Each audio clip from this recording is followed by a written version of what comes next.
Mohon izin sedikit Pak Mahfud, rekan-rekan pimpinan MKD dan anggota, saya sedikit mendalami saja Pak Mahfud soal prakondisi yang dimaksud.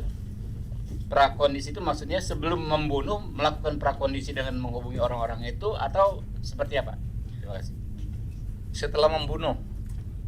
Jadi setelah membunuh itu kan kalau dari laporan Pak Kapolri dan sebagainya dari saya juga, setelah membunuh kan dia mencari skenario untuk menjelaskan bahwa itu tembak menembak agar orang percaya, lalu dia menghubungi beberapa orang, nangis, termasuk maaf saja Kapolda itu kan nengok gitu, lalu diadukan begini sambil nangis, kakanda saya ini dianiaya, saya ini dolimi, sehingga sabar dinda gitu.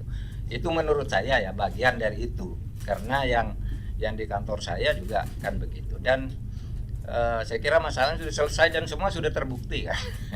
Untuk apa lagi dicari, semua sudah terbukti dan tersangka utamanya sudah ketangkap dan sekarang sudah diadili juga hari ini, diadili etiknya.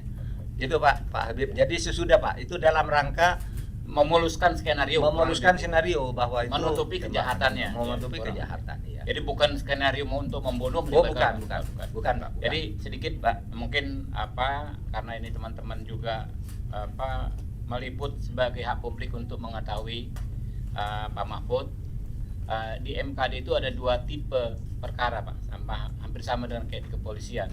Ada dengan pengaduan, ada yang tanpa pengaduan. Jadi kami ya.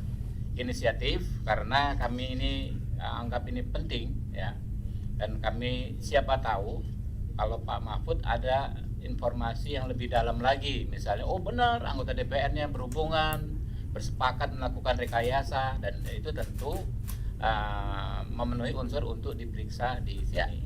Mungkin itu Pak. Terima kasih ya.